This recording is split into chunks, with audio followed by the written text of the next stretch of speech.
இந்த வீடியோவில் நீங்கள் என்ன பார்க்க போறீங்கன்னா, இந்தியா வர்சஸ் அயர்லாந்து மேட்ச்சில் வந்துட்டு இந்தியா ஜெயிச்சிருச்சு கைஸ். செம்மையான பவுலிங் ஸ்பெல்லில் போட்டு ஜெயிச்சிருந்தாங்க. ஸோ இது அயர்லாந்து பொறுத்த வரைக்கும் லோயர் ஆர்டர் பேட்டர்ஸ் தான் வந்து கொஞ்சமாக அடிச்சு கொடுத்தாரு. ஸோ அதுலேயும் பார்த்தீங்கன்னா ஹர்தீப் சிங் தான் பயங்கரமாக ரன்ஸும் கன்சிடர் பண்ணார். ஏன்னா டெத் ஓவர்ஸில் வந்து அடி பிரிச்சுட்டாங்க. அடிக்க ஆரம்பித்தோடனே நோ பால்ஸ்லாம் போட ஆரம்பிச்சிட்டாரு.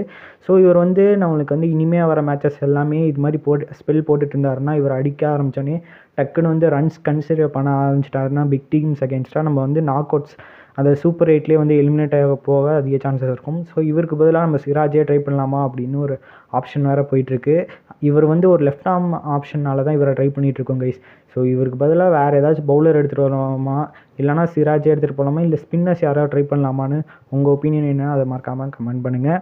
ஸோ இதில் பார்த்தீங்கன்னா நம்மளுக்கு ஓப்பனிங் ஸ்பெல் போடுறதுக்கு ஹர்திக் பாண்டியா இருக்கார், பும்ரா இருக்கார், சிராஜும் போடுவார், அதுக்கப்புறம் ஹர்தீப் சிங். மொத்தம் 4 ஆப்ஷனில் இந்த ஹர்தீப் சிங் எடுத்துகிட்டு இவங்க 3 பேரையும் வச்சு ரைட் ஹேண்ட் பவுலர்ஸ் ஓப்பனிங் பண்ணால் நல்லா இருக்குமா, இல்லை லெஃப்ட் ஹேண்ட் பவுலர் வேணும் அதனால் இவர் கொண்டு வரணும்னா டவுட்டாக தான் இருக்குது. ஏன்னா இன்எக்ஸ்பீரியன்ஸாக தான் இருக்கார். அதுவும் இல்லாமல் டக்குன்னு அடியே வாங்கினா டக்குன்னு ரன்ஸ் கன்சிடர் பண்ண ஆரம்பிக்கிறாரு. ஸோ இவர் தான் நேற்று வந்து பவுலிங்கில் கிளீனாக இருந்தார்.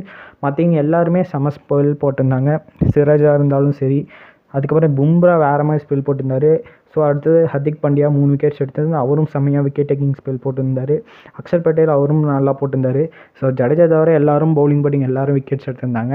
ஸோ ஹர்திக் சிங் பொறுத்த வரைக்கும் ஓப்பனிங் ஸ்பெல் நல்லா போகிறாரு, அந்த டெத்தில் வந்து அடி வாங்குறாரு. ஸோ டெத்தில் மட்டும் நம்ம வேறு ஏதாவது பவுலர்ஸை ட்ரை பண்ணால் நல்ல ஆப்ஷனாக இருக்குமா, மறக்காமல் கமெண்ட் பண்ணுங்கள். ஸோ இதில் பொறுத்த வரைக்கும் நம்ம நல்லா பவுலிங் போட்டு ஜெயிச்சிருந்தோம். ஸோ இதில் பார்த்தீங்கன்னா மெயினான ஸ்பின்னர்ஸான குல்தீப் யாதவ், சகலையும் 2 பேரையும் ஆட வைக்கல கைஸ். ஸோ ஏன் ஆட வைக்கலன்னு தான் ரீசன் புரியல. ஏன்னா குல்தீப் யாதவ் ட்ரை பண்ணியிருக்கலாம். ஏன்னா ரைட் ஹேண்டர்ஸ்க்கும் நல்லா போடுவார், லெஃப்ட் ஹேண்டர்ஸ்க்கும் நல்லா போடுற பவுலர் தான் குல்தீப் யாதவ். ஸோ ஒரு சைனா மேனால ரேர் கம்யூனிட்டி பவுலர். ஸோ அவரை ட்ரை பண்ணாதது ஒரு மேஜர் மிஸ் தான் சொல்லுவேன். ஒன்று அக்ஷர் பட்டேல், ஜடேஜா இவங்க 2 பேர்த்தில் யாராவது ஒருத்திங்க தான் ஆட வைக்கணும் அப்படி தான் சொல்லுவேன் என் ஆப்ஷன் படி. ஸோ யாராச்சும் ஒருத்திங்க ஆட வச்சுருந்தா நல்ல ஆப்ஷனாக இருந்திருக்கும். ஸோ பார்ப்போம், இனிமேல் வர மேட்சஸில் ஒரு ஸ்பின்னர்ஸ் எடுத்துகிட்டு போகலாம், சைனாமேன் பவுலர் எடுத்துகிட்டு போகலாம்.